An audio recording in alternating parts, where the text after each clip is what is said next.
Ya. Muy bien, vamos a dar inicio a la conferencia de hoy día con nuestro hermano Saúl René Churata Apaza. Nuestro hermano es quechua nativo, residente en Arequipa, ¿no? En la ciudad blanca, en el famoso país de nuestro Perú, y es miembro de la Iglesia Evangélica Peruana en el Templo Belén.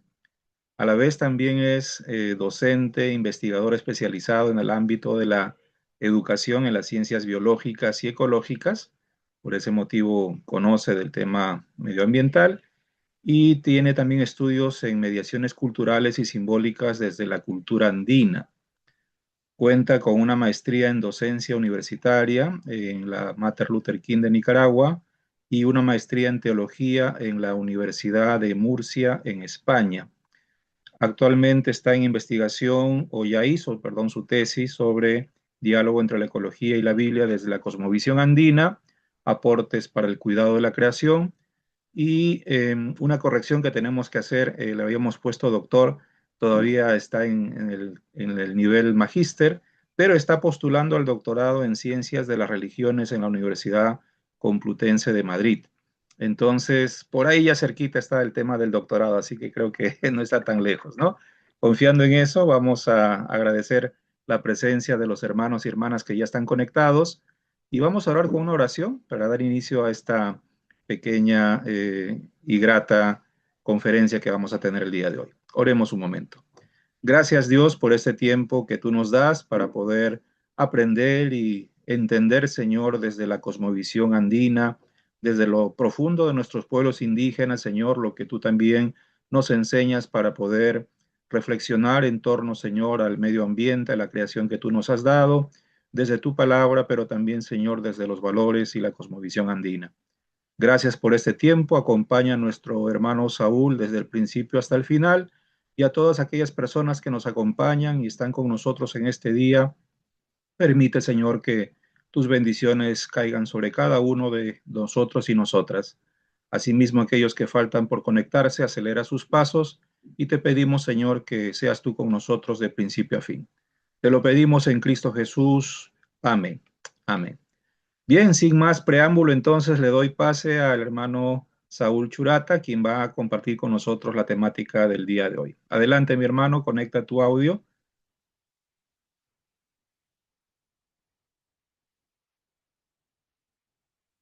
Tu audio nomás está faltando. Muy bien, ¿me confirma, hermano, si es que se nota la diapositiva? Sí, estamos viéndola y escuchamos muy bien. Ok, ok. Cualquier cosa me avisan. Como acá es otro país, entonces un poco complicado. Ya, mi Las hermano, del señales de extranjero acá. te avisamos, no hay problema. Si no sé, a veces pues, pasan cosas. Muy buenas noches, estimados hermanos, amigos que están en este momento, ¿no? En este encuentro, en esta charla que podamos compartir sobre una investigación en realidad, ¿no? Voy a tratar, digamos, de hacer muy resumido, porque, bueno, una investigación ha tenido pues su tiempo, como ustedes saben, su costo, más de tiempo, ¿no? Más de inversión, de tiempo, búsqueda de información, investigación y cosas así. Ah, bueno. Como ha dicho el pastor, yo provengo de la zona sur del Perú. En realidad, si buscamos el árbol genealógico, mis apellidos me delatan, ¿no? ¿Por qué? Porque Churata y Apaza son de Puno.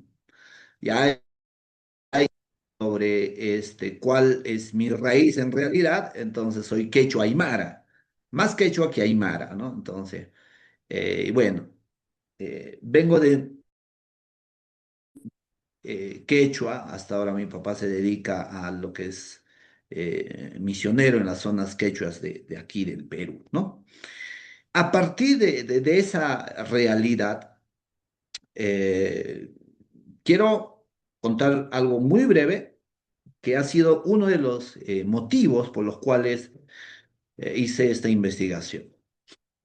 No recuerdo mucho en qué año, será unos antes de la pandemia, me parece. Normalmente yo estoy muy ligado a la zona de la sierra. Esto que vivo en la ciudad por el trabajo, pero siempre estoy muy ligado a la sierra. Voy, viajo, estoy días, a veces semanas por ahí. En uno de los viajes que tuve con mis hijos, con la familia, este, pues retornando en época de lluvia, ¿no? Como lo llamamos aquí en la sierra. Hay épocas en las cuales muchos miembros de las comunidades campesinas eh, hacen más que ritual, me parece, es una actividad comunitaria en familia, ¿no? Una actividad que tiene que ver con como una celebración como un festejo por ahí, en la cual hay buena comida, buena bebida también, la chicha, por ejemplo, y si es una familia muy, tal vez, bueno, voy a mencionar, muy católica, que todavía tiene pues sus bebidas más espirituosas, por así decir, ¿no? En la cual también los participantes de la actividad no solamente son ellos, no solamente es, digamos, los dueños, digamos, de esa finca, de ese lugar, sino participan los vecinos que están alrededor, pueden ir a esa actividad, pero también el meollo o el centro de la actividad son los animales que poseen, ¿no? Yo vengo de una zona ganadera, por así decir, ¿no? Arequipa se considera, y Puno también, como una zona alpaquera, por ejemplo. Entonces, hay bastantes animales, y esa época, más o menos enero, febrero, es una época en la cual hay animales pequeños, ¿no? O sea, están naciendo las crías, como decimos. Y entonces, en mi regreso, cuando yo llego a ese lugar, normalmente allá tienes que saludar, a pesar de que no te conoces. Yo soy de otra generación, no conozco mucho a bastante de los antepasados que viven todavía en ese lugar, pero igual está el saludo. Yo tuve que saludar, encontrarme con ellos, y en medio de ello me hace una invitación, ¿no? Me dice si pudiera yo compartir la actividad que estaban realizando, ¿no? Y yo rápido tuve que, estaba cansado también, ¿no? Estaba cansado. Y entonces, me invitó un vaso de chicha, ¿no? Un vaso de chicha así grande, ¿no? Y yo pensaba que era chicha, en realidad. Yo pensaba que era chicha. Y me lo tomé recontra cansado, al toque. ¡Bum! Y el señor me indica lo siguiente. ¡Wow! Me dice, se sorprende. Pero tu papá es el pastor, pues, de la iglesia, que lo conocen, obviamente, y me dice, entonces usted también no tomará y no participará de estas actividades, ¿no? Y me quedé pensando, porque normalmente esta es una actividad que se lleva a cabo en la zona andina, ¿no? Y hay diversas actividades. ¿Y a qué me lleva a pensar esto? De que en nuestra cultura andina actual, todavía, probablemente haya diferencias en otros sectores, está muy marcado el hecho de que el cristiano evangélico, las marcas del cristiano evangélico es no beber, por ejemplo, bebidas espirituosas, no participar de fiestas, estar muy desligado del mundo real, por ahí, por así decir, y más metido en el ámbito de su micromundo, ¿no? La iglesia, el no pecado, el no mezclarse con lo que llaman lo mundano, etcétera, ¿no? Y yo me pregunté si en realidad esas son las marcas de un creyente cristiano andino, si esas son las marcas por las cuales nos deben de conocer, o hay algo más detrás. Y creo que ustedes, como creyentes, lo saben mucho mejor. Creo que las marcas de los seguidores del reino son más distintos de lo que normalmente nosotros podamos diferenciar en nuestros contextos. Y a partir de ahí me puse a revisar bastante sobre cómo el mundo andino concibe el cristianismo, cómo concibe a Dios, cómo concibe a Cristo, etcétera, etcétera. Y entonces es de algún modo el origen de esta investigación. Am, y por supuesto, tenía que hacer un puente entre la crisis que vivimos. Y ha habido, de algún modo, desde el año pasado, participo también junto con los eventos que hace el pastor, ¿no es verdad?, sobre crisis climática, ecología, etcétera. Y entonces me puse a pensar cómo el mundo andino actual, porque hay que separar épocas también, ¿verdad? Estaría la época precolombina, la época incaica y la época actual. Esta investigación trata más de una época más actual, en el sentido de que cómo el mundo andino lee el problema de la crisis climática, la crisis ecológica, y cómo lo aborda desde su realidad, y cómo los cristianos, por así decir, tanto católicos y en este caso más cristianos evangélicos, aportan para el cuidado de la creación desde su vivencia. Entonces, eso ha sido, de algún modo, el trabajo que hice en esta investigación. Dicho esto, voy a pasar rápidamente a aquellos, no voy a detenerme aquí, simplemente voy a ir hacer un barrido y me voy a dedicar un poquito a lo que es el aspecto del meollo del asunto, ¿no? ¿Qué dice el mundo, pues, andino? ¿Qué dice la cosmovisión andina sobre estas realidades? Eh, yo quiero decir y ser bien claro, ¿no? La crisis que vivimos es una crisis del paradigma actual humano que se está viviendo. El paradigma dominante es el paradigma capitalista. Es un paradigma que nos ha llevado a un individualismo, más allá de que vivimos en una aldea global. Este paradigma nos lleva a pensar y ver que la naturaleza solamente es un objeto al cual explotar y sacarle todos los recursos habidos por haber, sean recursos de algún modo renovables y no renovables, como que no se hace mucha diferencia. Por ahí algunos dirán, aparece el desarrollo sostenible. Bueno, el desarrollo sostenible es parte también del paradigma capitalista, que no está respondiendo a las necesidades actuales, ¿no?, del problema ambiental que vivimos. Y entonces el paradigma capitalista nos genera una competencia desleal, en el sentido de no solamente entre individuos, entre nosotros, sino también diríamos, entre los otros seres que nos acompañan en la Tierra. Y desde la cosmovisión andina voy adelantando algo que los otros seres son los animales, son las plantas, entre comillas voy a colocar también es el agua, son los ríos, son las planicies, o sea, lo que se denomina como la madre tierra. ¿Por qué? Porque dentro de la cosmovisión y el pensamiento andino, otra es la forma de pensar. Porque el paradigma capitalista, el paradigma inclusive diríamos eurocéntrica, occidental, tiene otra forma de ver al mundo. Y nosotros tenemos otra forma de ver y leer el mundo. Por lo tanto, hay una crisis ecológica que se está viviendo. Por no decir, simplemente mencionar la imagen que tenemos ahí, ¿no? Cómo queda el Pastoruri, por ejemplo, año a año, sin glaciar, sin nevados, y eso es una crisis que lo vamos viviendo. Puede haber, obviamente, otras raíces de este ecocidio ambiental que se vive. Aparte del modelo actual, el modelo capitalista dominante, está la tecnología, está el desarrollo sostenible propiamente dicha, que no responde.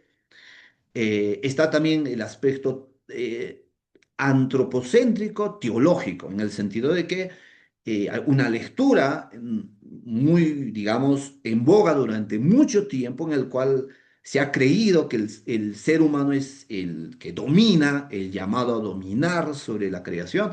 Esa teología del dominio también, ya Lynn White hace mucho tiempo lo mencionó el cristianismo también tiene su partecita en esta crisis ambiental. Por supuesto, ya muy superado en su planteamiento, pero creo que también forma parte de este ecocidio ambiental en el cual vamos viviendo. Y probablemente habrá otras razones. Y entonces nosotros siempre decimos, vamos a ver, hacer un proceso de espionaje, ¿no? Por así decir, una lectura, una relectura del texto. Y entonces yo he hecho un trabajo también exegético de muchos textos, pero acá quiero solo mencionar un aspecto que llama la atención, es que el Génesis uno, el 2, en totalidad el Génesis, si es que hablamos acerca de sus implicancias ecológicas, si solo nos basamos en el aspecto de dominación y sometimiento y no complementamos con la lectura de Génesis 2, que es cuidar y cultivar la creación, sería muy incompleto la lectura. Creo que ha habido bastante énfasis en la dominación y sometimiento y que el ser humano es el amo y señor de la creación y entonces eso nos ha conducido pues a explotar a los otros, inclusive a los recursos, tal cual se ve. Yo creo desde una lectura muy sana, desde una lectura este, más, diríamos, una lectura más concreta, más honesta del texto, esta lectura nos tiene que llevar a pensar que estas dos van de la mano, tanto dominación y sometimiento y cuidar y cultivar. Se complementan, por lo tanto, van a permitir el cuidado adecuado y el uso adecuado de los recursos, respetando a lo que Dios ha creado, los recursos que nos ha brindado. Y creo esto es importante porque la tierra pues no es de nosotros. La tierra es del Señor y a Él le pertenece todo lo que hay, todo lo que habita. Por lo tanto, creo que la lectura del Génesis tiene que salir desde una perspectiva antropocéntrica a una visión más teocéntrica. Entonces el Génesis no es necesariamente el hecho de que el ser humano es el que ya va a dominar y someter. Tiene la otra mano, el otro lado diríamos que es el cuidado y cultivar y va a llevar lo que ya sabemos como los guardianes de la creación, la corresponsabilidad, ¿no? En cuanto a ello. Luego he hecho unas miradas puntuales ecológicas en la Biblia, desde lo que es Génesis hasta el Apocalipsis. Y creo que encontramos muchos rastros, muchos textos que nos van a conllevar a hacer una mirada de una buena relación con la creación. Si bien es cierto que en Génesis nosotros encontramos que el pecado va a entrar y va a romper todas las relaciones, relaciones con un ser superior, con Dios, relaciones entre, entre nosotros, entre seres humanos, relaciones entre el ser humano y los otros seres, diríamos, animales, plantas, y relaciones del ser humano con la tierra. Entonces, cuando entra el pecado, obviamente, hay un desequilibrio en estas relaciones. Por eso es que se hace una lectura de cómo se ha ido dando esto a través de todo el proceso, digamos, de la historia bíblica, ¿no? Desde el Génesis hasta el Apocalipsis, con la esperanza de que obviamente va a haber un nuevo cielo, nueva tierra y todo lo que se comprende. Otro aspecto también importante es el hecho de hacer una lectura de Jesús de Nazaret.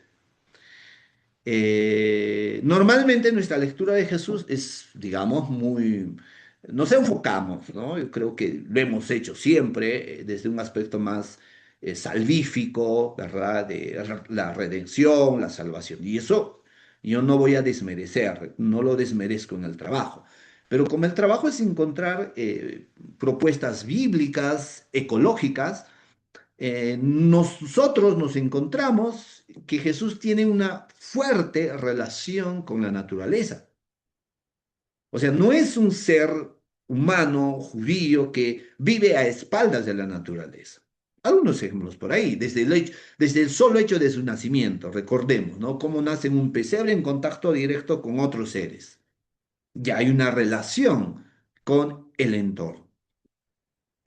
Otra relación podría ser el momento de la tentación, cómo se encuentra con otros seres que no le hacen daño, por ejemplo. Podríamos hablar de cómo él, en la mejor metodología, creo que fueron las parábolas, él usa imágenes del contexto actual. Recuerden que Jesús es considerado como un tecton, o sea, un artesano, más allá del contexto galileo, conoce el aspecto de la agricultura y entonces tenemos el grano de mostaza, tenemos diversidad de parábolas que van a ser semejantes, ¿no? El reino de Dios se asemeja a tal o cual, y son imágenes de que van a suceder dentro de la naturaleza, ¿no?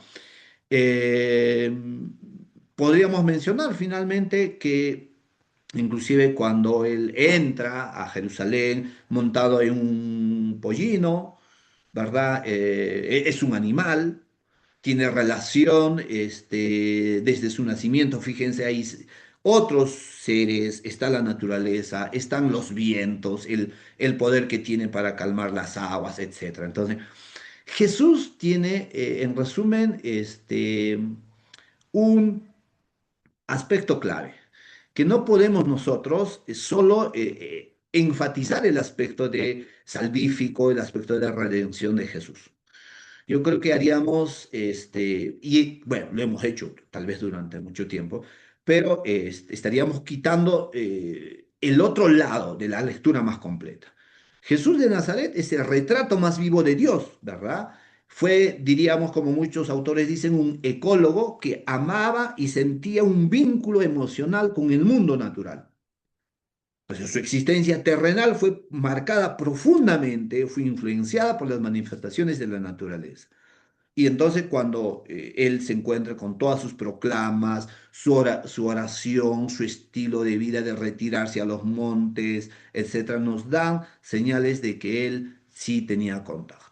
Finalmente, inclusive si vamos a la historia ¿no? de Jesús, su crucifixión, por ejemplo, o su oración en el huerto, su crucifixión tiene lugar sobre una cruz firmemente apoyada en el suelo, o sea, en la tierra, ¿verdad? Su sepultura en un jardín y luego la primera aparición a una mujer, que simbolizan en el mismo lugar, por ejemplo, donde el hombre fracasó en su libertad, Jesús va a demostrar qué cosa, su poder sobre la muerte a resucitar. Y ahí nosotros vemos las relaciones de Jesús con su entorno. Finalmente, termino y leyendo el texto brevemente, recuerden Colosenses 1, 17 al 20. Ahí encontramos al Cristo cósmico. La salvación de Dios en Jesús abarca todo el cosmos. O sea, ¿qué significa? Que si en Génesis hemos visto las relaciones rotas en todas las direcciones, vemos que la salvación de Dios en Jesús abarca el cosmos. Las relaciones humanas, la relación entre Dios y los hombres va a ser restaurada, la relación con los animales, con la naturaleza, la tierra también. Y entonces los cielos, la tierra, todas las cosas que fueron creadas, sean visibles, invisibles, etcétera, todo fue creado a través de Él, ¿verdad? Para Él, porque Él es el anterior a todas las cosas y todas las cosas se manifiestan a través de Él. Y eso se llama el Cristo cósmico. Entonces, desde este Cristo cósmico existe esa esperanza, la esperanza de que las cosas van a ser hechas nuevas. Y ese es un aspecto que yo he destacado ahí. Finalmente, también he hecho una lectura de Dios, el Dios ecológico, Dios como arquitecto de todo lo que existe, Dios como creador, Dios el Señor de la tierra. Ahí quiero puntualizar algo, por ejemplo, en un paradigma muy capitalista en el cual creemos o el ser humano cree ser dueño de, por ejemplo, en las ciudades, ¿no? Dueño de mis 200 metros cuadrados, de mis 150 metros cuadrados. Cuando hablamos del Señor de la tierra, diríamos Dios es el Señor de la tierra. La tierra es prestada a nosotros. Del Señor es la tierra, dice el texto, todo cuanto hay en ella, en el mundo y cuantos lo habitan. Así es que Molman, por ejemplo, un autor muy conocido por ustedes, en la obra Dios en la creación mencionaba que la tierra es la patria de Dios. Dios no es un Dios que vive lejos, es un Dios que no solamente trasciende, sino que habita en medio y lo ha hecho muy palpable en Jesús. Entonces he hecho una revisión de Dios como dignificador de los animales y las plantas, por ahí. El Shabbat también es importante y solo mencionar ahí algo muy básico ya para pasar a el mundo andino. Es que normalmente nuestra lectura del texto es que el ser humano es el amo y señor de la creación. Con eso nos hemos quedado. A mí me lo han enseñado desde las escuelas dominicales, en los diferentes institutos y seminarios en los cuales hay esa forma de ver la teología. Pero tal vez, digo, tal vez no hemos hecho una lectura adecuada del Shabbat, el Shabbat de la tierra. Recuerden que si nosotros revisamos Levíticos, por ejemplo 25, nos vamos a encontrar con grandes sorpresas. ¿Por qué? Porque ahí parece que es el pueblo el que es entregado a la tierra de Dios para que cuide de ella. El año sabático, ¿no? Desde el Levítico, constituye como ese secreto de la vida de la tierra prometida. Si se observaba ese año sabático, la tierra seguía dando frutos, el pueblo podía permanecer con vida en ella, todo tranquilo, pero si se rompía esa relación de no observar el año sabático, la tierra se vuelve estéril, ¿verdad? Y el Señor permitía que el pueblo judío sea deportado para que la tierra pueda respirar y celebrar sus sábados. ¿Por qué? Porque el hecho del Shabbat era el descanso también de quién? De la tierra. ¿Verdad? Y aparece el jubileo en Levíticos 25, 10 al 11. Entonces eso va a ser importante. ¿Y eso qué significa? Significa que el año sabático es el compromiso de Dios de proteger la naturaleza. O sea, no solamente es una cuestión de proteger al ser humano, porque es el imago Dei, no solo eso, sino que el año sabático significa ese compromiso de Dios de proteger la naturaleza y demuestra, pues en todo caso, su amor por esa tierra que sirve como hogar temporal para la humanidad. Y eso es importante. Y entonces, luego a partir de esa lectura, yo me he adentrado, teniendo ya de algún modo una lectura transversal, diríamos, ecológico de la Biblia a lo que es el mundo andino, ¿no? Entonces aquí también voy a puntualizar y luego hacer tal vez un puente hermenéutico, como decimos, entre la Biblia, ciertos textos, por supuesto que no quiero abarcar todo, en la investigación sí, pero bueno, aquí simplemente dar ciertas pinceladas. Lo andino, obviamente, y el mapa creo que ahí nos ayuda un poco a clarificar, lo andino tiene que ver, por ejemplo, con la ubicación, ¿no? Con la ubicación en el ámbito geográfico, topográfico. Recuerden que lo andino está Perú, por ejemplo, en lo andino encontramos a Bolivia, en lo andino encontramos Ecuador. A eso se refiere primero, ¿no? Atravesada por esa región montañosa de Sudamérica. Los geólogos por ahí nos dirán que la presencia de la cordillera, ¿verdad?, es fundamental para, por ejemplo, los microclimas, los diversos ecosistemas que existen en nuestra realidad peruana. Muy importante. Entonces, ese ámbito geográfico determina inclusive el arraigo social y territorial, ¿no? Del hombre andino. En todo caso, ya acá uso, por ejemplo, bastante lo que es el término el runa, que es en quechua runa, que es el hombre andino, que incluye obviamente varón mujer, o haki en aymara, ¿no? Entonces, runa o haki que van a ser lo que aquí ahora nos acompaña. Entonces, en un sentido, digamos, es el ámbito geográfico. Ahora, también está la condición social que mencionábamos, es esa ubicación geográfica, ¿verdad? Que tiene inclusive una historia de resistencia frente al proceso de colonización, que hasta ahora se puede ir viendo. También pasa por una categoría cultural, ¿no? ¿Por qué? Porque el mundo andino es diferente. Y aquí sí quiero marcar, yo creo que ya con derecho también, ¿no? De que Occidente, Europa, Estados Unidos de Norteamérica, es diferente a nosotros. Y nosotros no tenemos por qué ser iguales a ellos. Pero obviamente ha habido todo un proceso, y bueno, por ahí habría que analizar, ¿no? La globalización y todas las cosas. Pero el- el andino intenta mantenerse o intenta mantener su categoría, sus pensamientos, sus rituales y no, inclusive su forma de vida, en breve explico ello, no entra en la categoría del pensamiento occidental. El occidental piensa de forma distinta. Y es por eso que a veces el occidental, inclusive en el ámbito filosófico, teológico, descarta los aportes del mundo andino. ¿Por qué? Porque el mundo andino es pues pseudo filosofía.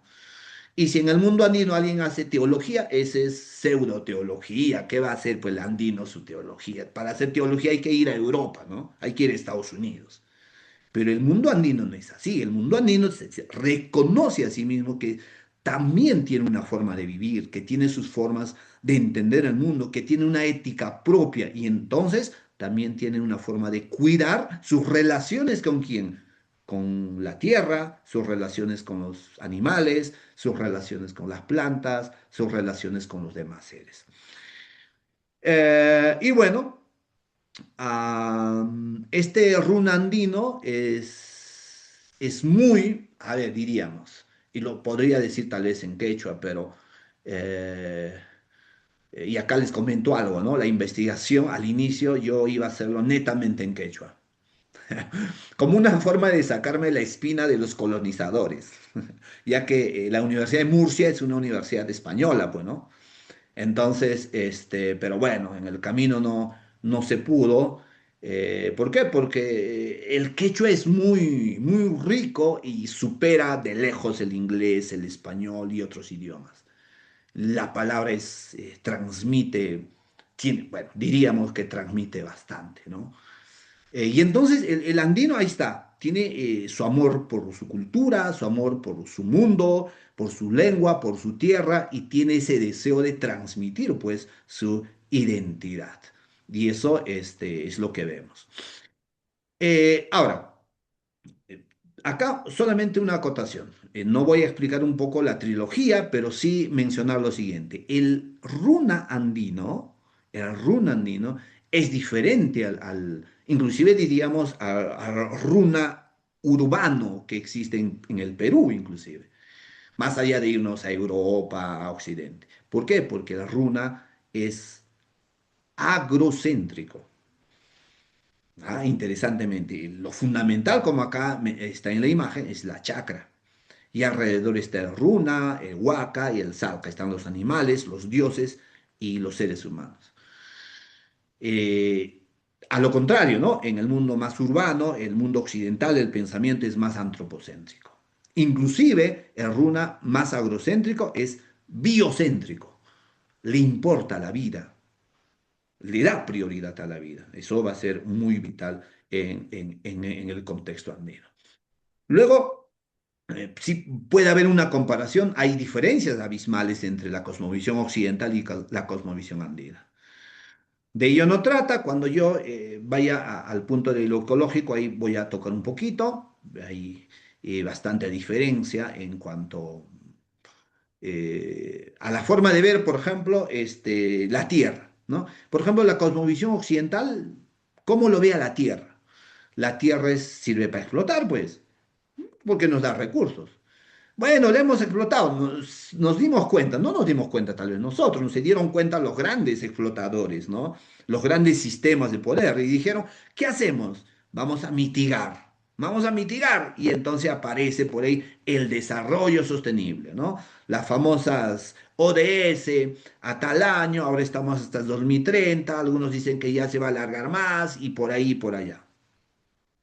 Pero el hombre andino no lo ve a la Tierra como un objeto para explotar. A la Tierra lo ve como parte de ella. Es importante esa forma de ver, ¿te das cuenta? Muy bien, entonces hice una comparación y vamos aquí también a hacer una pincelada porque si bien es cierto, la cosmovisión andina se puede definir como esa explicación, la forma única, el modo particular de interpretar y ver la realidad, la vida, el mundo, el tiempo, el espacio que han tenido los quechuas y aymaras. Cuando hablamos de filosofía hay que entender que esta cosmovisión, ¿verdad? Este conjunto de creencias, este conjunto de valores, de opiniones, de sentimientos, ¿verdad?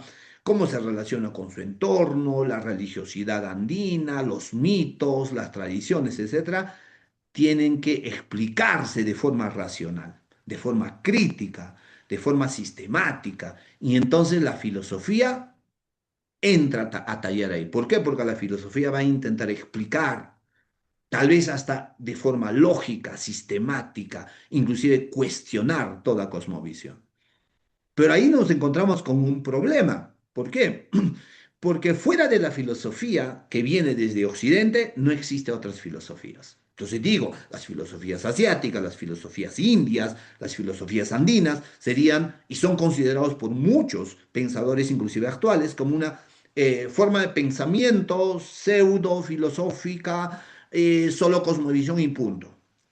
Porque la verdadera filosofía tiene sus categorías, tiene sus principios, está la racionalidad lógica, la metodología sistemática, la actitud inclusive antimitológica, la cientificidad, la graficidad, la individualidad del sujeto. Y tiene que, la filosofía occidental, ¿verdad? Eurocéntrica, norteamericana, tiene que tener representantes. Hay que identificar.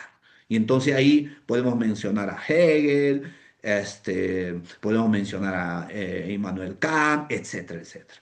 Pero en el mundo andino es complicado. ¿Por qué? Porque ahí no vemos.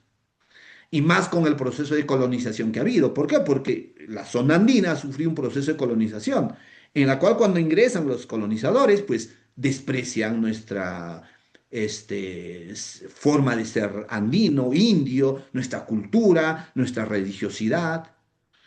Y aquí, por ejemplo, voy a hacer un, no sé, un ejemplo teológico inclusive. Me acuerdo cuando yo era muy niño, yo escuchaba que en las iglesias, a veces mi papá contaba de que se empezó a prohibir en el mundo andino que se cante en huayno a Dios. O sea, que el huayno es del mundo, ¿no? El huayno hay que desterrar, hay que cantar los himnos que vienen desde Occidente, ¿no? Y los misioneros, no sé si queriendo o no queriendo, pues tendrían que, hablan impuesto y entonces nos han quitado muchas cosas, ¿no? Y entonces nuestra forma de pensar, pues no es filosofía, sino es una pseudo, una endofilosofía, un pensamiento mítico, etcétera.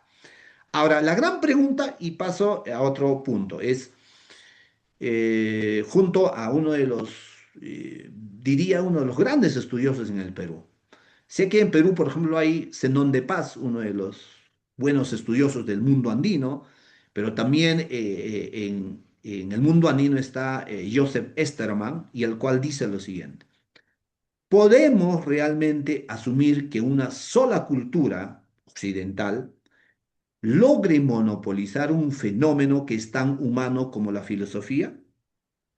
¿Es el logos un privilegio exclusivo de una raza y cultura particulares, dejando a otras razas y culturas poseerlo solo en la medida en que imitan y copian los resultados de su sistematización de Occidente? En síntesis, la gran pregunta es, ¿acaso no los andinos tienen el derecho de pensarse a sí mismos? Ya que el pensamiento nos hace ser más sujetos y ver nuestra realidad. Y entonces ahí la filosofía tiene que encontrarse con hacer un giro de colonial, tiene que encontrarse con un enfoque más intercultural, porque el occidente tiene que entender que tiene que tener apertura al otro, no una imposición, la escucha al otro. Y bueno, por ahí aparece un filósofo, por ejemplo, Levinas o Derrida, por ejemplo, que introduce el término de deconstruir la filosofía occidental para poder abrir los espacios para escuchar a las otras filosofías, en este caso, por ejemplo, a la filosofía del mundo andino.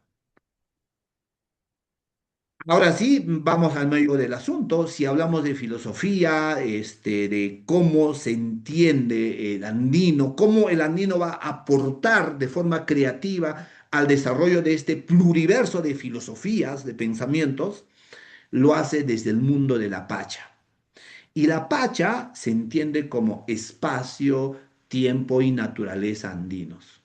No solamente es una categoría, sino es una conjunción de estas. Utiliza la categoría del lenguaje, de runasimi. El runasimi es el idioma, ¿no? El quechua o el aymara, que van a reflejar el sentir, el pensar andino. Eso va a ser importante.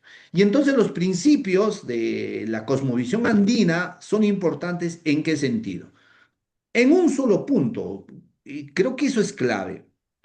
El andino, el eje matriz de su pensamiento filosófico o cosmogónico, por ahí, o alguien diría, bueno, es una cosmovisión. Ya, si consideras que es una cosmovisión, ¿cuál es el meollo?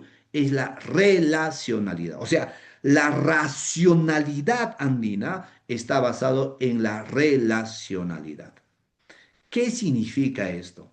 Significa para nosotros que esta relacionalidad es aquello que mueve los otros principios. El principio de reciprocidad, el principio de complementariedad, el principio de correspondencia y el principio cíclico. Entonces, ¿qué significa? Parece una chacana, porque la chacana es un puente cósmico, ¿no? Es un puente cósmico en el mundo andino. Y esta chacana, cada uno de estos principios van muy interrelacionados, pero a la relacionalidad. ¿Y qué implica la relacionalidad?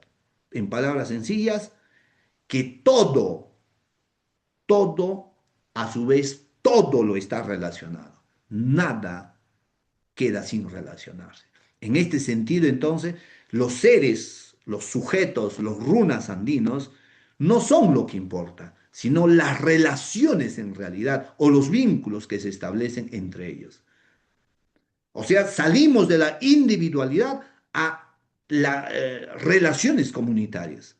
Entonces, los objetos, los seres, existen no por sí mismos, sino porque están relacionados con una totalidad, ya sea afectiva, una relacionalidad ecológica, ética, estética, productiva.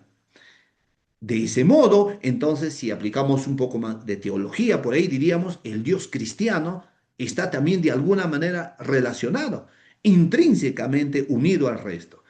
Dios, desde el pensamiento andino, no solamente es un Dios trascendente, es un Dios inmanente.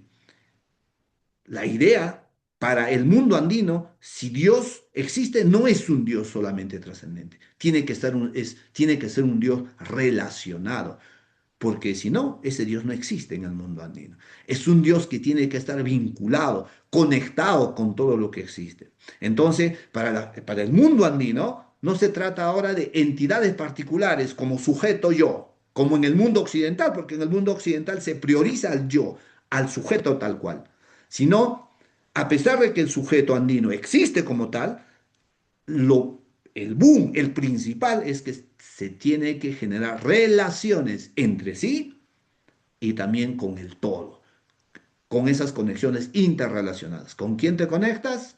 Te conectas con la naturaleza, te conectas con las plantas, te conectas con los otros seres, como las otras entidades, etc. Entonces, eso es su esencia de la cosmovisión andina, la relacionalidad.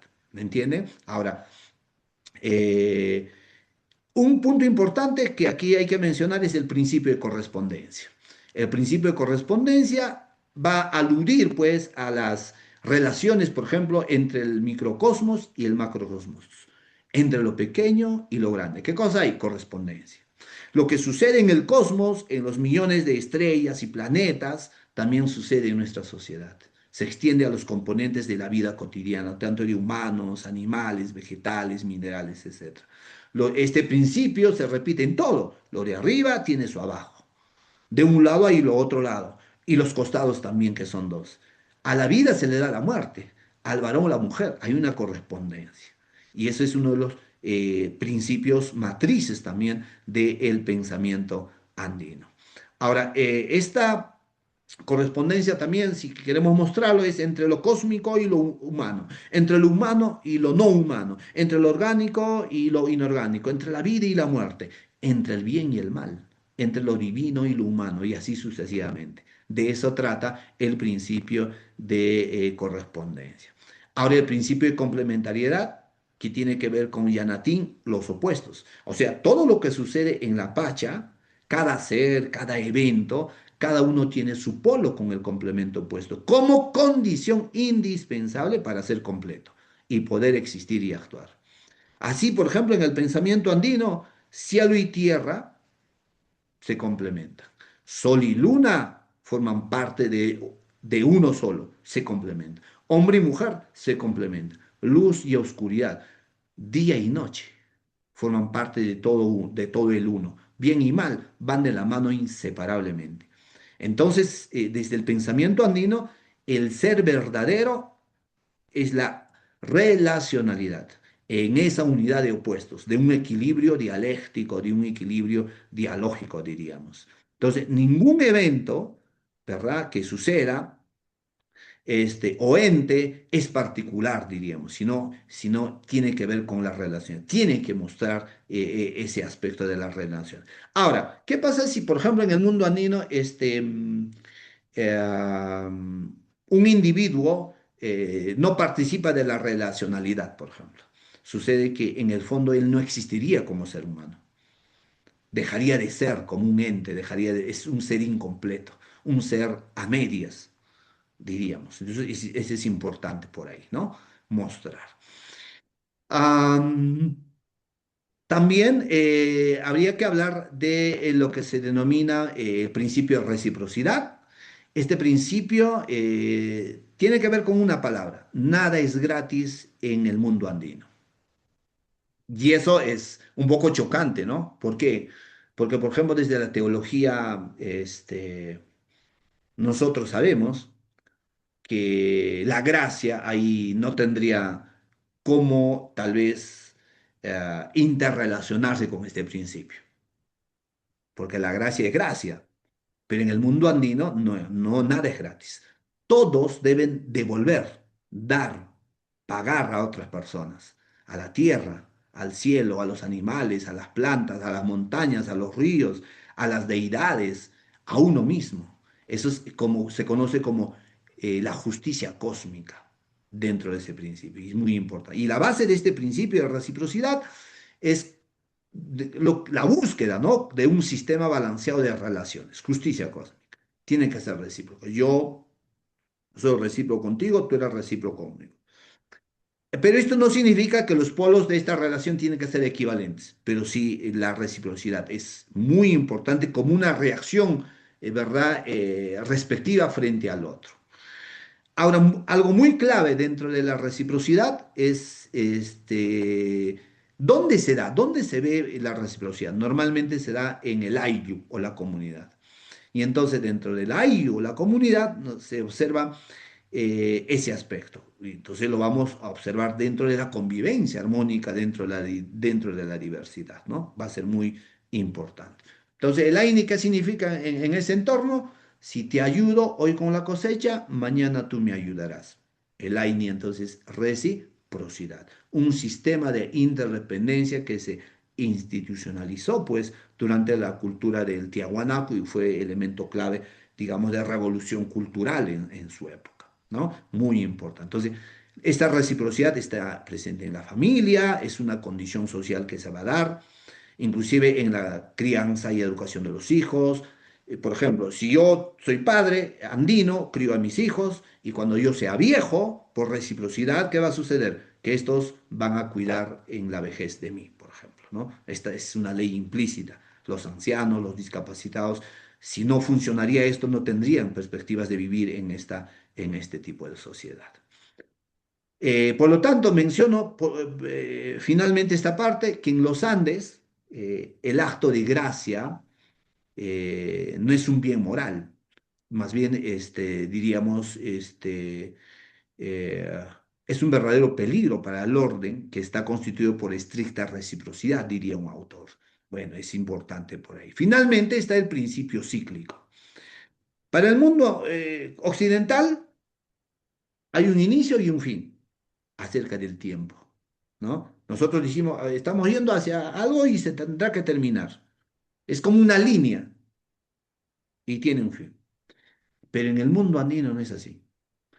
El runa andino, que es biocéntrico, agrocéntrico, a partir de su experiencia, piensa en el tiempo y el espacio como algo que se repite, que es cíclico. Él no capta la infinitud de una línea sin fin, sino como un movimiento circular, como un movimiento espiral sin límites. Para el andino, cada ciclo va terminando con un cataclismo cósmico, que es que le denominan como el Pachacuti, que constituye el comienzo de un nuevo ciclo, una nueva era en otro nivel. Y así, en el pensamiento andino, entonces, tenemos estos principios, que también lo tenemos aquí, que podríamos verlo. Eh, Diría finalmente, y para pasar en estos breves minutos a la ecoteología andina, es que el runa andino se mueve con la mirada fija en el pasado, conocido como punto de orientación, de retroceso hacia el futuro aún desconocido, lo cual no encaja inclusive en la escatología andina y la escatología cristiana, ¿no? A ver, voy ahora ya entrar a lo que es la ecoteología andina. Viendo los principios que tiene, habría que hablar de lo que es runa Sofía. Solo como resumen, ¿qué es runa Sofía? Es el núcleo de la filosofía andina, la sabiduría ¿no? Del hombre andino. Porque él tiene pues sus concepciones, su marco de pensamiento, cómo se relaciona con el entorno, con Dios, etc. Ahora, ¿cuál es aquí, digamos, lo que puede marcar diferencia? Es uno que el ser andino se considera como el guardián de la tierra. Así como en Génesis, ojo con este dato, ¿se acuerdan? En Génesis, habíamos hablado en Génesis 2, por ahí he mencionado, ¿no? Entonces, aquí él se considera él mismo como el Ararigua, el que va a cuidar, el cuidador de las relaciones, de la tierra, no, muy importante. Eso es su mentalidad del hombre andino. Y cuando se acerca inclusive a la tierra, él no lo hace como el mundo occidental. Ah, voy a cosechar, pues voy a sacar productos de acá, etcétera, ¿no? Para ropa, para comida, etcétera, etcétera, ¿no? O minerales, no, no, no. Él, para poder acercarse, lo hace como un acto hasta casi religioso. Tiene formas, rituales para poder acercarse e inclusive pide permiso. Eso es interesante. Pide permiso para poder trabajar la tierra, usar a los demás seres para beneficio propio, pero no lo hace como mecanismo de explotación. Inclusive dentro de su código de la runa Sofía está el manejar la sostenibilidad humana. El Ayllu es la comunidad en la cual él va a vivir, será las relaciones, la relacionalidad y con todos los principios. Él es el Ararigua, el conservador del mundo. Él no se considera como propietario o productor. Él se considera uno más, pero como el guardián de los tantos seres que existen. Eso es importante. Entonces, para el campesino, para Runa Andino, el trabajo no es un acto productivo, el trabajo va más allá de la plusvalía. Para él es como un acto religioso, diríamos, de oración, como un acto simbólico, cultural y ritual, una relación de equilibrio. Y él aplica pues los códigos dentro de la comunidad. Y estos códigos que son vigentes, ese código ético dentro del ayo es no seas ladrón, Amazúa, Amayuya, Macaya, inclusive podemos añadir los otros códigos que es no seas asesino, Amazipig, o no seas adúltero, el Amahuacho. Entonces es una ecoética ampliada en la cual este guardián de la tierra es un preservador del Caipacha, porque en quechua Caipacha es ¿no? La tierra en la cual está habitando, ¿no? Él no es productor, vuelvo a reiterar, sino él es simplemente un cuidador, un guardián, así como en el Génesis lo vemos, ¿no? Una de las razones muy interesantes que se observa ahí. Entonces, eso como resumen, ¿qué relación tiene con la Pachamama? Para él, la Pachamama lo divide en tres, diríamos, por ejemplo, si lo hablamos desde una realidad cósmica, lo de arriba, el Hanajpacha, lo celestial, ¿no? Donde vive el Caipacha y la tierra de abajo, por así decir, como el Ucupacha, lo interno, ¿no? Muy importante para él. Para el andino, la Pachamama es un sujeto vivo de derechos. Se contrapone contra el paradigma occidental, si se dan cuenta, ¿no? Porque en el paradigma occidental es antropocéntrico, el amo y señor es el ser humano. Y la naturaleza es como objeto, pero acá no. La naturaleza para el andino es sujeto vivo de derechos. Lo hemos visto inclusive en constituciones políticas. ¿Por qué? Porque en el caso de Ecuador y en el caso de Bolivia, ha habido un momento histórico en las cuales los runa andinos de esos lugares lograron establecer desde las leyes el reconocimiento de que la tierra es un sujeto de derechos. No podemos venir y hacer lo que nos da la gana con esta creación. Pues no lo dijeron así, yo lo estoy diciendo desde tal vez de un punto teológico, pero eso es lo que de algún modo está establecido inclusive. ¿Por qué? Porque la única fuerza verdaderamente productiva es la tierra, diríamos la mamapacha o la pachamama. La economía indígena entonces no es antropocéntrica, ni centrada en el mercado, sino biocéntrica, porque está centrado en la vida y su preservación.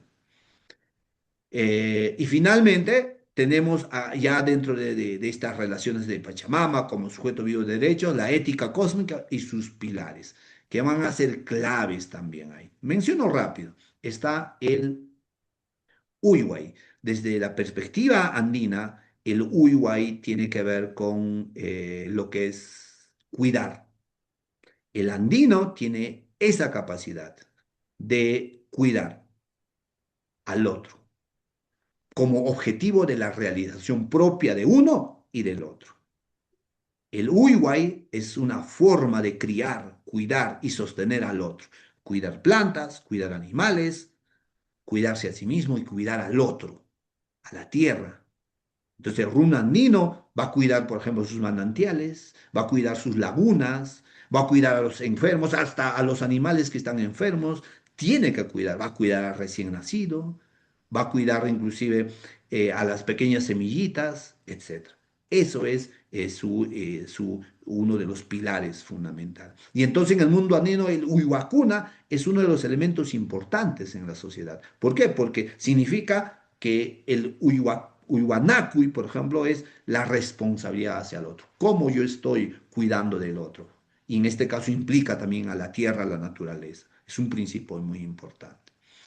Otro aspecto es el ayinrurai, o sea, hay que hacer bien las cosas. El ruwai o el ayinrurai es el acto de hacer bien de manera autónoma, libre, espontáneamente, pero teniendo en cuenta que hay un sistema de relacionalidad con el otro, sean seres vivos, sean seres inertes.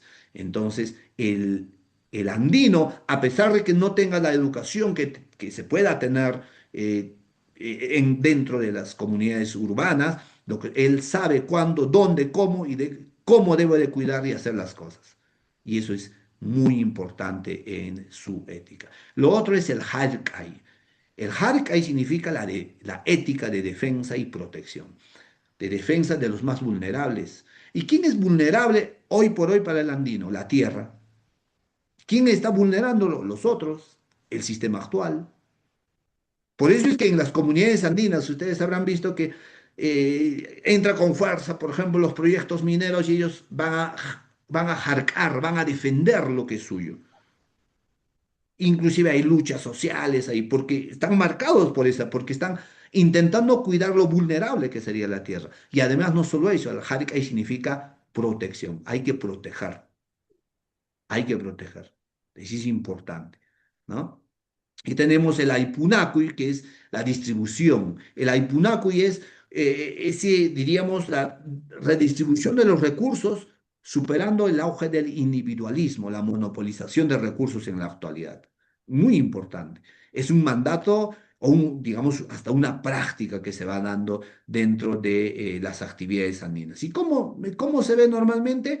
Cuando, por ejemplo, alguien está cultivando su chacra, alguien pasa por ahí y dice, te voy a ayudar, va a yanapar en el proceso de cultivo, de siembra, de cosecha. Y si fuera, por ejemplo, de cosecha, el otro por retribución, ya le va a dar lo que ha recogido las cosechas, le va a decir, toma, sírvete, come estas papitas, este maíz, el mayichi, le va a hacer degustar, diríamos, ¿no? Entonces, el Aipunaco es un mandato en el cual de algún modo lucha contra la escasez de recursos, inclusive, ¿no? Va a ser muy importante. Y finalmente el Yupaiche, ¿qué significa? Que el andino es un ser muy agradecido con todo lo que tiene. Yupaique significa agradecimiento, honrar, estimar, respetar, adorar, entre otras cosas. Es muy importante. Esta ética del Yupaiche, entonces, es una forma de vida que expresa gratitud por lo que se recibe cada día y también considera que nada debe ser desperdiciado. Eso es importante. Y entonces, en ese proceso de Yupaiche, para muchos cristianos que lo vemos desde lejos, a veces es muy chocante. ¿Por qué? Porque el andino, ¿qué cosa hace? El andino hace ciertos rituales y ofrendas. Una de esas actividades, por ejemplo, es el pago a la tierra. Uy, ¿no? Algunos dicen, ¿cómo va a ser el pago a la tierra? Lo estoy mencionando porque es una práctica andina. O el despacho. Por ahí también está la chaya, el quintusca, entre otros, que son formas digamos, de agradecimiento. Finalmente quiero terminar algo aquí en esta parte, dentro de los códigos. Un teólogo y estudioso en el Perú decía lo siguiente, Marsal decía, el pago a la madre tierra es agradecer a ella por el bien que nos proporciona de Dios, interesantemente, ¿no? Así es que eso también es una propuesta muy interesante. Allí en Caussay es una forma de el buen vivir que se opone al vivir mejor. No lo voy a tocar mucho porque es un paradigma también dentro de lo que vivimos. Eh, Ahora quiero, ya para ir finalizando, disculpen si me he extendido, ya estamos por terminar esta participación, hablar un poquito de la espiritualidad andina. ¿Por qué? Porque yo creo que también es importante mencionar. El runa andino tiene su forma de percibir y de, digamos, a Dios. En quechua va a utilizar los términos, por ejemplo, de yaya, tata Dios, taita. Bueno, depende también de qué regiones estamos hablando, o algunos digo, van a unir, ¿no? El español con el quechua, Dios yayaico, por ejemplo, ¿no? Eh, para el andino, Dios es el nombre que le otorga al misterio que rodea y nos atraviesa por completo. Ahora, aquí quiero hacer una gran diferencia eh, y que quede bien marcado. El andino, yo creo, no es panteísta. ¿Por qué? Porque recuerden que el panteísmo afirma que Dios y el universo son idénticos. Todo es Dios. El hombre andino es panenteísta, que es diferente, casi suena igual. Panteísmo. El andino es panenteísmo o panenteísta. ¿Por qué? Porque sostiene que el universo está dentro de Dios, pero que Dios también lo trasciende al universo. Entonces, dice, todo está en Dios, pero Dios es más que el universo. Esa es su propuesta de lectura de Dios, diríamos, en cuanto a la espiritualidad andina. Eso hay que tenerlo claro. Entonces, para el runandino, Dios es parte del cosmos, pero a diferencia de los otros entes, es la red universal de relaciones. Da y sostiene todo. Entonces, en el pensamiento andino, Dios va más allá del ser creador. Es la necesidad para que haya orden en el universo, en lo natural, en lo ético. Dios, ante todo, para el andino también es el cuidante, el ararigua mayor, diríamos, y el acompañante de todos los procesos que va transitando el andino. Eso es importante mencionar ahí, ¿ya? Y luego, y esto sería el resumen del resumen, y por ahí dispuestos a recibir preguntas si es que hubiera. Finalmente, ¿qué relación habría entre lo que es la visión bíblica y la cosmovisión andina? ¿No? 6 puntos importantes. Lo primero es que hay una relación pues entre Dios, creador, arquitecto del universo y la runa Sofía. ¿En qué sentido? En el sentido de que la runa Sofía implicaba pues la comprensión profunda del ser humano, del runa, ¿verdad? Y la doctrina bíblica del Dios creador sostiene que el universo es producto de un diseño amoroso, inteligente y no de la casualidad aleatoria. Eso es importante. Eh, Otro dato que hay que tener en cuenta es que en el conocimiento andino se opone al antropocentrismo de la tradición cristiana, que legitimó inclusive la violencia de la creación, por esta teología del dominio, esta lectura un poco muy parcelada.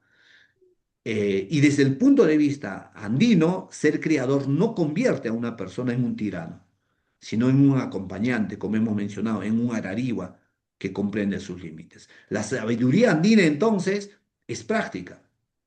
¿Por qué? Porque se reconoce a sí mismo como imagen de Dios, pero trae consigo esa imagen de ser un guardián que es responsable. Él como runa es responsable, porque el mayor responsable de la tierra y todo lo que hay es de Dios. Entonces, ya esta lectura es, diríamos, desde un cristianismo andino, ¿no? Eh, para de todos modos aclarar eso.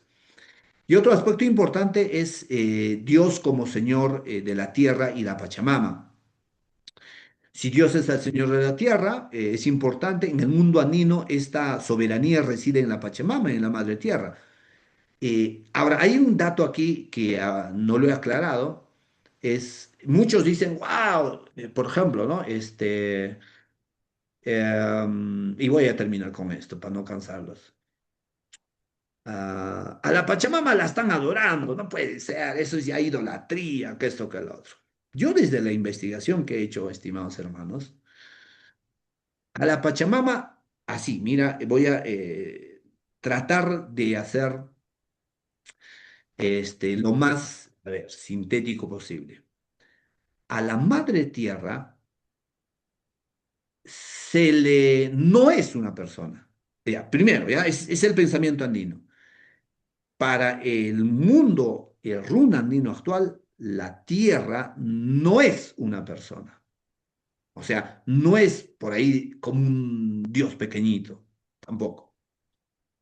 Pero sí, mira lo que viene. En el trato relacional que se tiene con la madre tierra, se le trata, entre comillas, como si fuera, no siéndolo, pero como si fuera un ser vivo, aunque no lo sea. De ahí viene la capacidad de cuidarla, de ahí viene la capacidad de respetarla, de ahí viene la capacidad de darle la ofrenda, de ahí viene la capacidad de no explotarla a diestra y siniestra. Repito, en la cosmovisión andina, la madre tierra no es una persona, no es divinizada tal cual, pero en el trato que se le tiene, se le trata como si fuera, entre comillas, ¿no? Como si fuera un ser vivo más. Gracias, hermanos, por su atención y bienvenido a las preguntas si hubiera. Amén, amén, amén. Gracias, hermano Saúl. Realmente muy, muy interesante. Eh, ¿Y qué tal si pasamos a un tiempo de preguntas? Es muy probable que muchas personas tengan algunas preguntas que hacer. Yo me he quedado bastante motivado por la perspectiva presentada. No sé si podría dejar o sacar la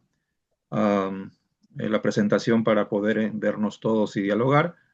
Y si hubiera preguntas, hay seguramente algunos hermanos presentes que tienen algunas preguntas que hacer, prendan su micro o escríbelan en el chat y de esa forma podemos interactuar. Yo me ponía a pensar con lo expuesto en la perspectiva occidental del cristianismo, a veces imponemos a Jesucristo en la cultura andina. Y ahora pensaba yo qué interesante sería más bien que la cultura andina entrara en un diálogo con la perspectiva cristiana y Jesucristo y encontraran puntos en común, que a la verdad, si lo ponemos a analizar desde la perspectiva de la tierra, del mundo bíblico también, hay más puntos en común con la cosmovisión andina que con la propia cosmovisión occidental, ¿no? Entonces deberíamos hacer más bien una relectura del texto bíblico, no para imponer a Jesucristo, sino para dialogar con Jesucristo y encontrar aspectos en común con esa teología occidental, ¿no? Muy bien, ¿habrá preguntas? ¿Habrá comentarios? ¿Quién? Sí, Eduardo, ¿me permites? Adelante. En relación, mencionó a Marsal, fue mi profesor también. Él trabajó básicamente en el tema de los sincretismos religiosos. Y el aspecto que él centró es que el cristianismo se impone en el mundo andino a partir del segundo concilio limense. En el concilio limense se ordena a los sacerdotes y a los doctrineros que vayan y enseñen sobre Dios a los indios, pero que al mismo tiempo se destruyan todos los santuarios, todas las huacas. Y en vez de tener esas huacas, en lugar de ello, se edifique una cruz. Esto básicamente es la implementación del segundo concilio limense. ¿Cuál fue la respuesta? Que los pobladores nativos, los pobladores peruanos, lo que hicieron fue asimilar a Dios, a Cristo, dentro del panteón de dioses que ellos tenían. Y entonces lo que encontramos es que personifican a Jesucristo y los personajes bíblicos aprenden a tener una referencia con las realidades andinas, pero desconectadas de sus bases bíblicas originarias. Eh, Se creen en los santos, pero estos santos no tienen ninguna relación bíblica, o sea, ninguna relación con la Biblia, los santos andinos, sino tienen todo un mundo anecdotario desde la propia cultura andina. De tal manera que el trabajo que yo siento que quedó pendiente para los evangélicos fue cómo enseñarles que todo el conjunto de dioses andinos, que ellos ahora las conservan bajo la forma católica, sencillamente no es más que una forma de desviación porque fue un mecanismo de defensa y que ellos ahora debieran tener una visión más global de un Dios que es el que controla, pero que cuida todo y que ese cuidado también nos lo ha dado a nosotros, nos ha delegado el cuidado. Eso está en Génesis, en el concepto de mayordomía. Entonces, los primeros mensajes que Dios da en Génesis tienen mucha coincidencia con esta racionalidad andina. Y el tema posterior fue cuando se empieza a dar cabida a la filosofía griega, lo cual empieza a mencionar ya sobre un egocentrismo exacerbado. Entonces, allí tendríamos que ver. Caso concreto. En el caso de las enfermedades, encontré que cuando se enferman de susto, hay la pasada de huevo. Ojo, el huevo no es andino. El huevo lo trajeron desde África, los grupos africanos esclavizados.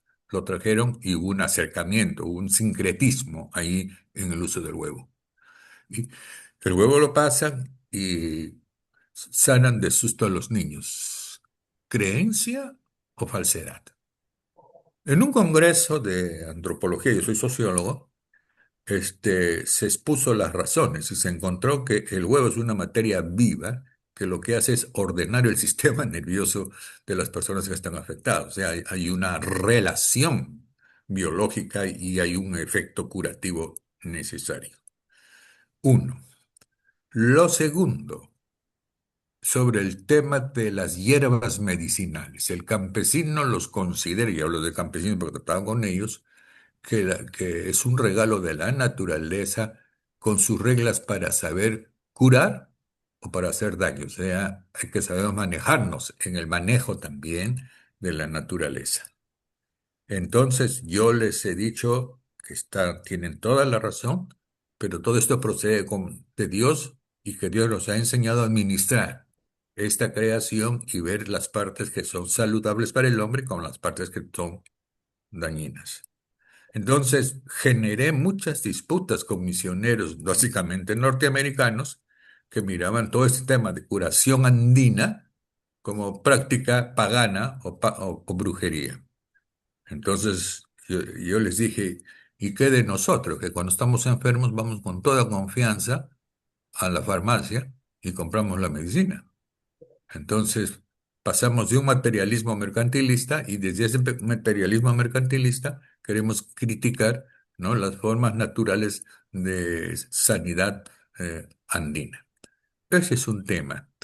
Pero lo que queda todavía por clarificar es cómo hacer que el campesino pueda acercarse de una manera correcta e integral al Dios de la Biblia desde la perspectiva del Antiguo Testamento, ese Dios creador y sustentador de la tierra, pero que es uno y que Dios nos ha dado esa capacidad de administrar, pero también la responsabilidad del cuidado de la tierra.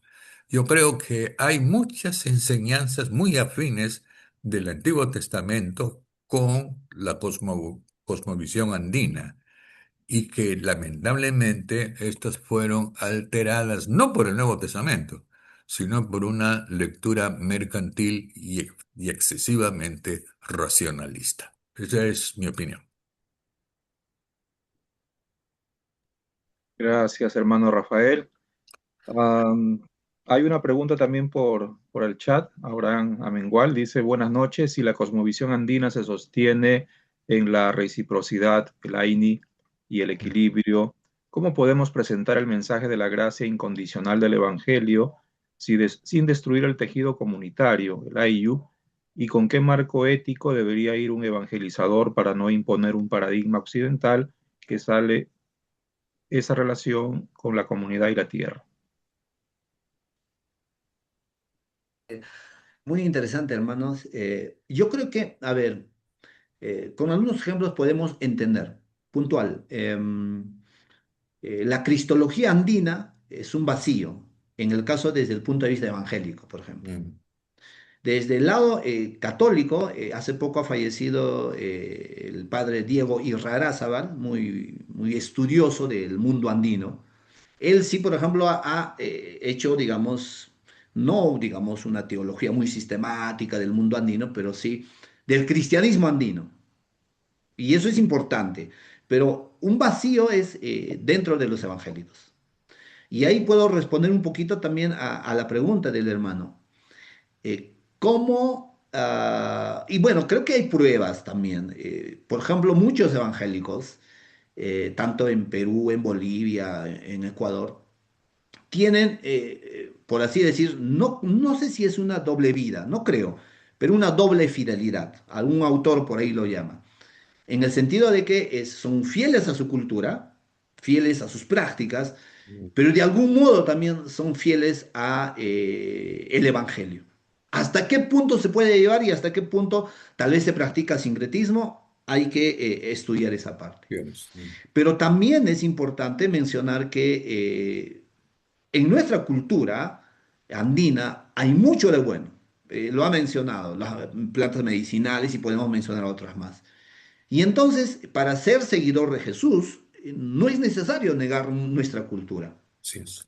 No es necesario. Sé que en nuestra cultura andina hay muchas cosas. Y ahí viene la tarea pedagógica, teológica, que tal vez en el mundo evangélico peruano netamente nos falta. Por ejemplo, en la experiencia de Bolivia, sí, inclusive ya hay formación teológica, por ejemplo, ¿no? No sé si ustedes conocen, ha habido desde hace ya, creo que tiene más de 20 años, un instituto de formación de teología andina, por ejemplo, en el cual diversos estudiosos, pastores de diversas iglesias, estudian de algún modo para responder a esa necesidad que está planteando, por ejemplo, Abraham. ¿Cómo presentar el mensaje de la gracia en un contexto andino, sin destruir el tejido comunitario del Ayllu, ¿no? Entonces, y sí es importante. ¿Cómo hacer? Ese es un trabajo que hay que seguir reflexionando. Ahora, y termino con otro ejemplo, ¿no? Es que aquí, por ejemplo, en la parte sur del Perú, aquí en Arequipa, en realidad, hay trabajo teológico, formación teológica.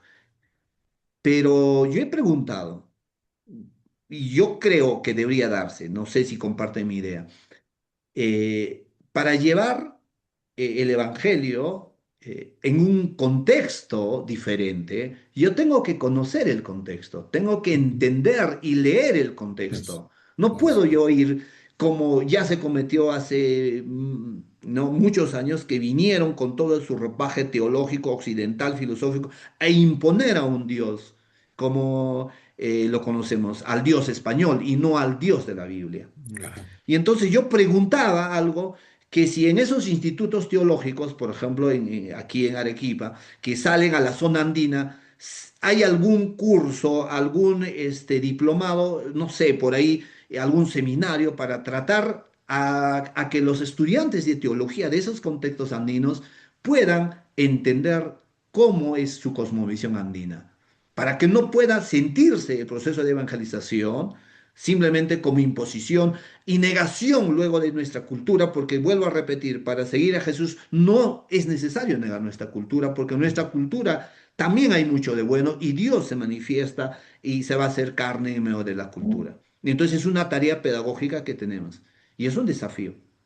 No sé si ustedes conocen alguna experiencia que se hace así. No solo hablo en el contexto andino, por ejemplo, en la cosmovisión, no sé, amazónica, por ejemplo. Se conoce, hay formación teológica, pero desde la cosmovisión los pastores conocen, yo si lo conocen, genial, me gustaría saber un poco más y que se publique sobre cómo se trabaja con ellos. Pero desde esta experiencia del sur andino, como que es un poquito complicado. Porque ya las cosas están dadas y hay que hablar, inclusive, ¿no? Los profesores hay que hablar, muchos vienen, estudiantes quechohablantes, ¿y el maestro en qué enseña? En español. Y yo siempre digo, wow, si yo voy a enseñar, yo soy docente, yo he enseñado en muchos lugares, por ejemplo, de Cusco, pero he enseñado en quechua, porque sé el quechua y el quechua es un puente, facilita el puente hermenéutico, teológico, para que fluya el evangelio. Y hay tareas por ahí que hacer, hay tareas. Muy bien, gracias. ¿Alguien más quiere hacer alguna pregunta? Yo, Eduardo, Adelante, Tomás, adelante. eh, la exposición del hermano me hace recordar a mí mi niñez y mi juventud.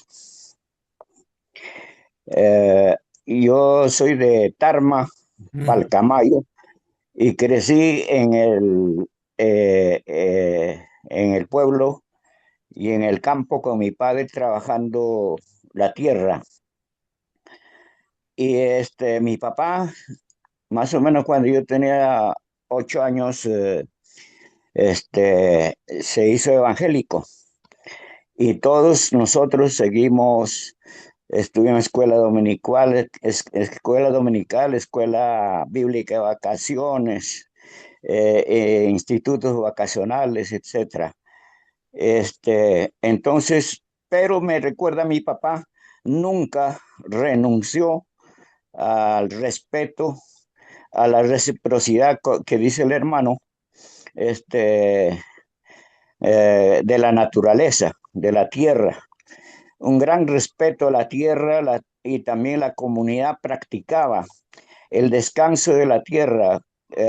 4 años se sembraba en un lugar, 4 años en otro lugar y así sucesivamente. Y los restos arqueológicos que hay de nuestros antepasados lo respetaban profundamente, ¿verdad? Porque había chulpas, los entierros y todo eso. Me recuerda a mi papá, nunca renunció.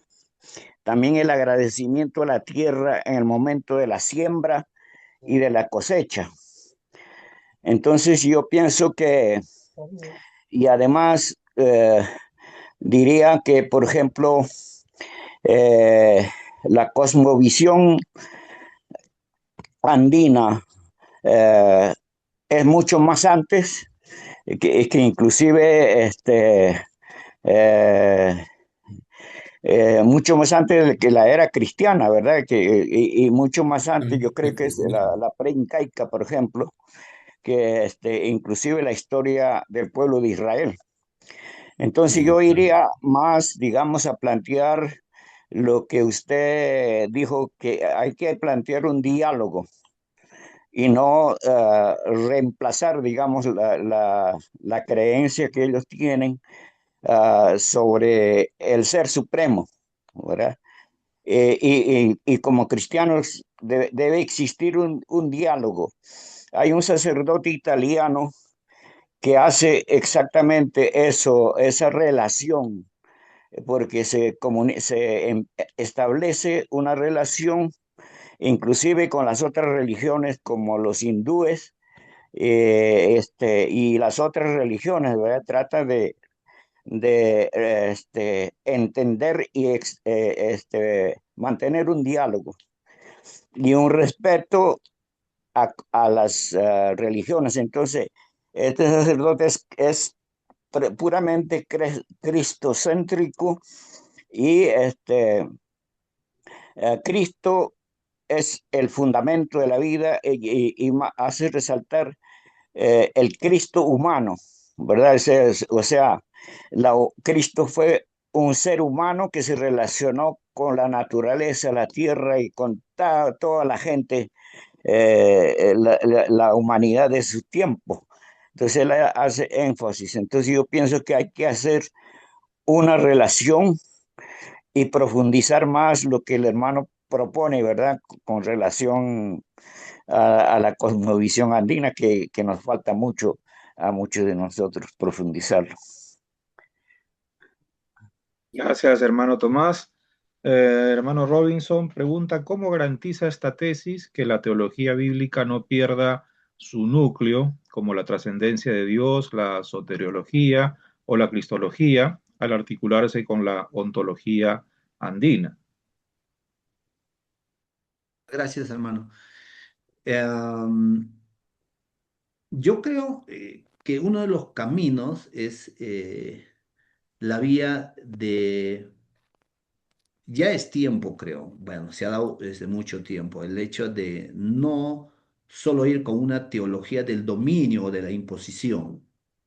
Lo primero, hay que intentar el diálogo dentro de la polilogía de conocimiento que existe. Y eso es importante. ¿Por qué? Porque parto del punto de vista de que nosotros somos, no sé si compartan mi idea, mi punto de vista, nosotros somos parte de un todo global. Y partiendo de esa posición, nosotros tenemos que tener esa relación con los demás y entender cuál es nuestro rol y también entender al Dios bíblico, dentro de esas interrelaciones que existen entre Él y nosotros, entre la tierra, entre nosotros la tierra y los otros seres. Yo creo que desde el mundo andino, comparto lo que mencionaba el hermano Tomás y también, de que hay una complementariedad a la teología y a veces no es visto de esa forma. Yo creo que es importante seguir haciendo trabajos en el sentido, por ejemplo, de la salvación en el mundo andino, la cristología en el mundo andino. Lo han mencionado a la cruz, por ejemplo, a la chacana. Es importante seguir ahí entendiendo cómo lo entiende, cómo puede enriquecer, por ejemplo, el mundo andino a nuestra lectura teológica, para no generar tal vez desencuentros muy abismales. Yo creo que el mundo andino tiene mucho que decirnos. Y parto, ¿por qué? Porque si nosotros vamos, como desde la filosofía occidental, por ejemplo, el hecho de que hay categorías por las cuales que hay que pasar, eso va a ser difícil el diálogo.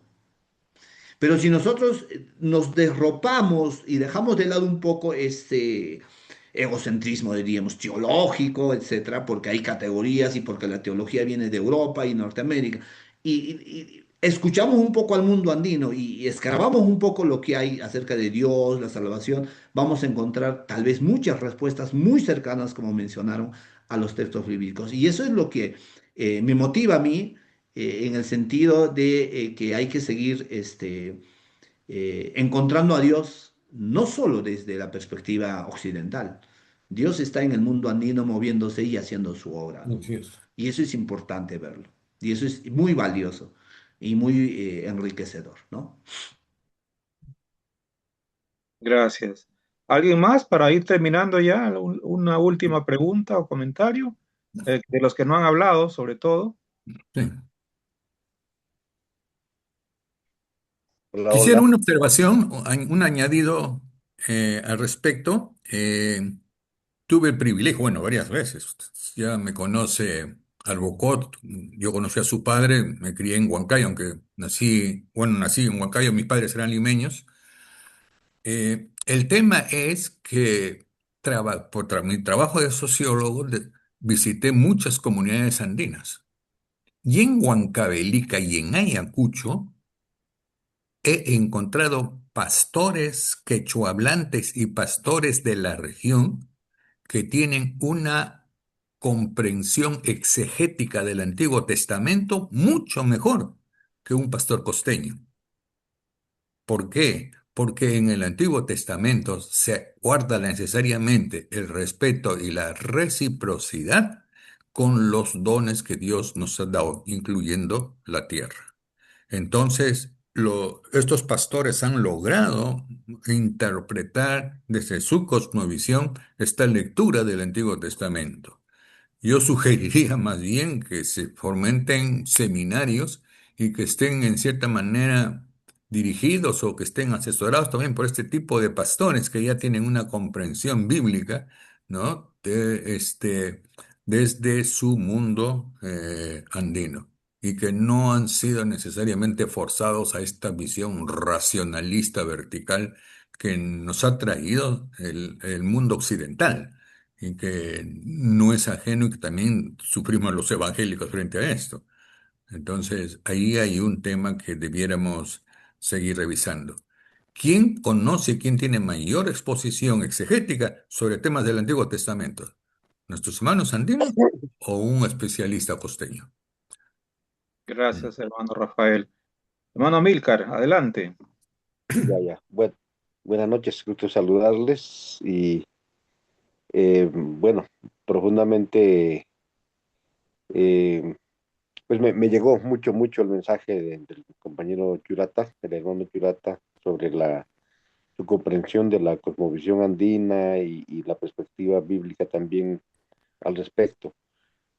Yo soy apurimeño y em, mis padres fueron de una zona de comunidades pastoriles, o sea, que de crianza de llamas, alpacas y también parte de trabajo en la agricultura. De ahí que el tema de la Pachamama es una eh, presente día y noche, o sea, la vida de la persona andina, hombre, mujer, permanentemente está relacionada con la madre tierra.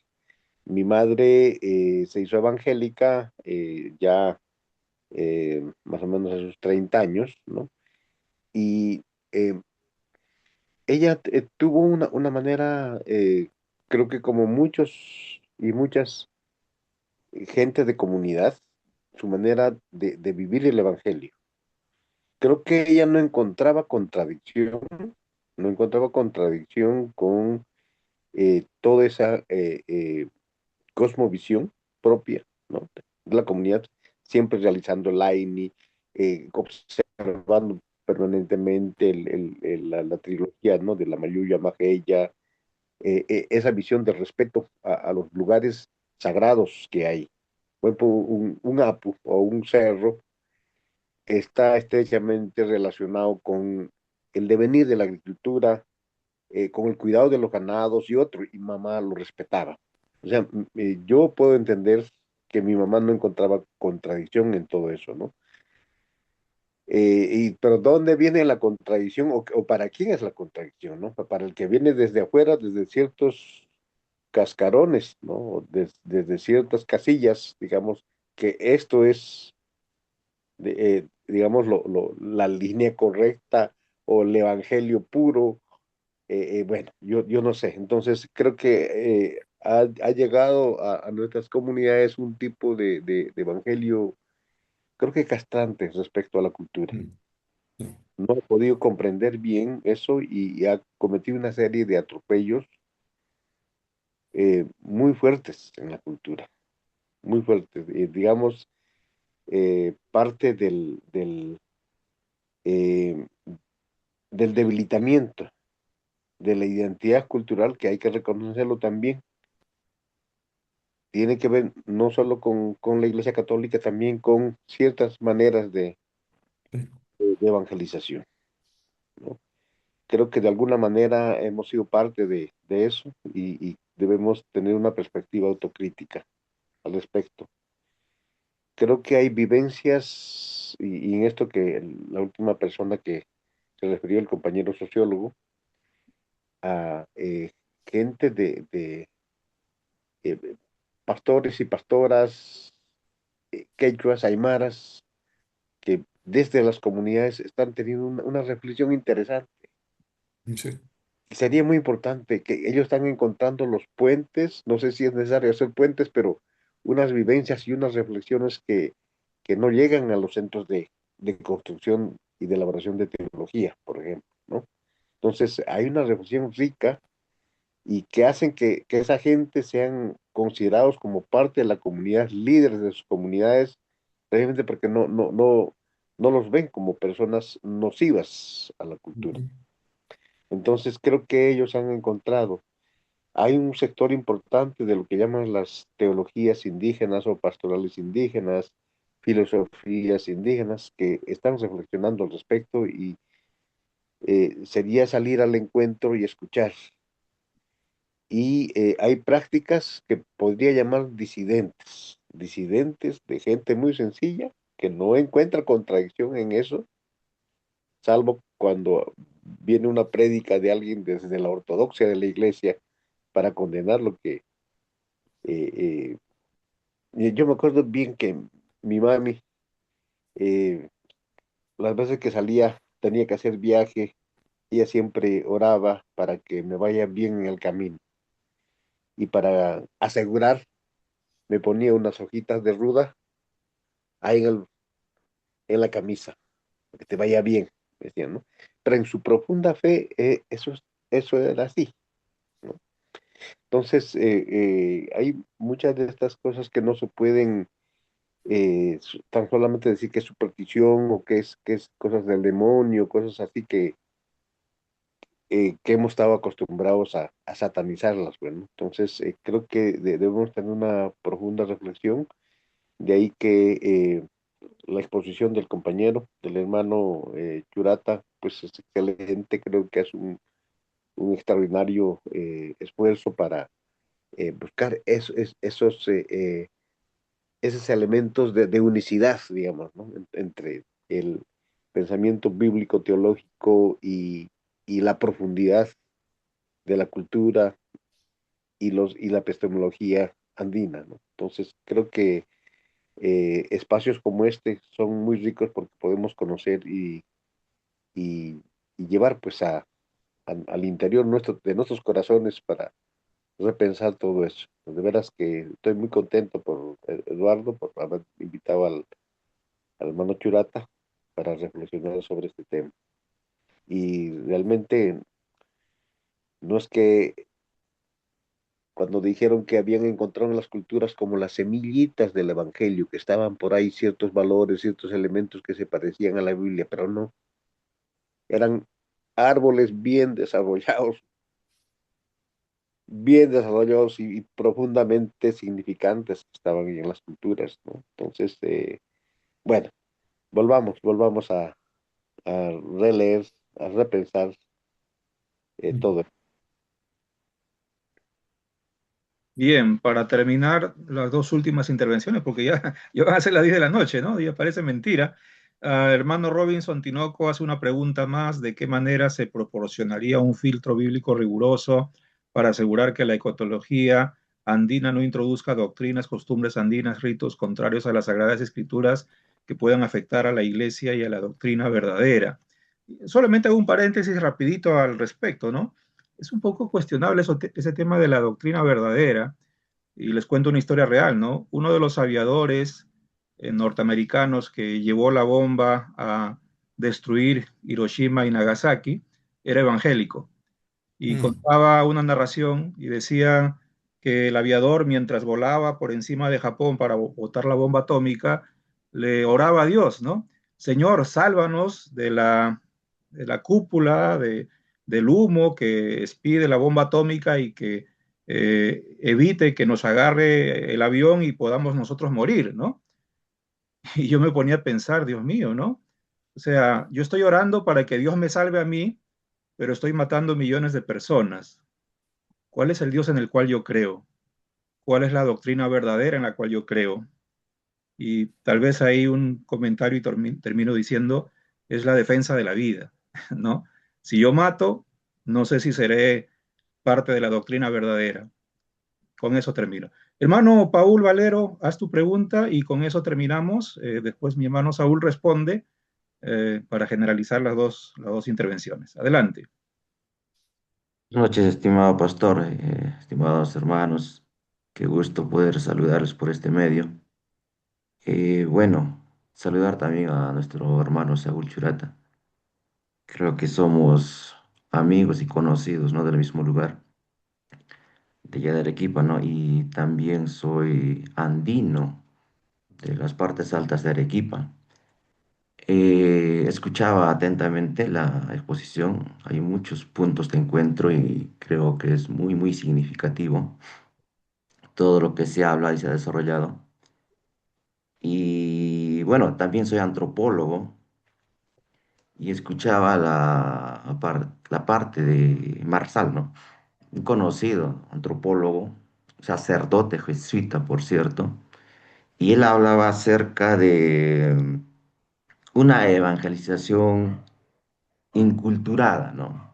Ujú. Donde él planteaba y sostenía que debemos efectivamente comunicar el cristianismo teniendo en cuenta la cultura receptora, ¿no? Y hacía la posibilidad de los encuentros de la fe cristiana con el sincretismo que desarrolla, ¿no? Creo que estamos de acuerdo. También soy pastor y ahora también soy pedagogo. Todos estamos de acuerdo que el mensaje de Cristo debe comunicarse de manera comprensible o debería comunicarse de manera comprensible dentro de cada cultura. Creo que estamos de acuerdo con eso, ¿no? Pero había una interrogante que me hicieron a mí, y eso quiero trasladar al hermano, y tenía que ver con, me dijo, ¿podemos nosotros contextualizar el Evangelio modificando su contenido? Es decir, la pregunta puntual me decía que la cultura determina qué puede incorporarse al cristianismo. ¿Por qué hacía esta pregunta? Porque, y también fui partícipe de algunas cosas que sucedieron. Y usualmente en las partes altas sucede que, por ejemplo, ¿no? Es en el susto, mayormente hablan del susto, ¿no? Y cuando pasa esto, hacen una serie de rituales o actividades para poder restituir este mal que ha acontecido. Ojo que la medicina científica no lo puede hacer. Únicamente prácticas andinas lo pueden hacer, ¿no? Y eso incluye elementos como, por ejemplo, el llamado del ánimo y también el rezo que tienen que hacer para restituir todo esto, ¿no? Y yo fui una vez, participé de unos cristianos, hermanos cristianos evangélicos, que le llevaron el caso del susto para que pueda aliviar este mal. Y lo que hizo, o lo que hicieron los hermanos en el rato fue hacer casi lo mismo, lo único que complementaron, cambiar nada más todas esas prácticas con vamos a orar, ¿no? Vamos a orar. Solamente ese es el único elemento que se ha incluido, ¿no?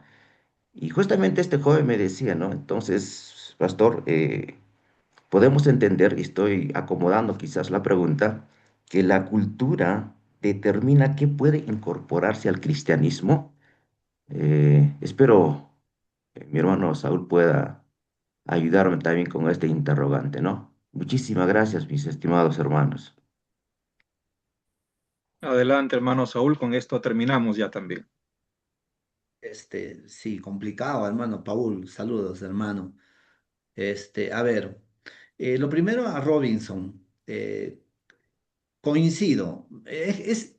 A ver, de frente, ¿no? A la yugular, como decimos. ¿Quién determina hoy por hoy?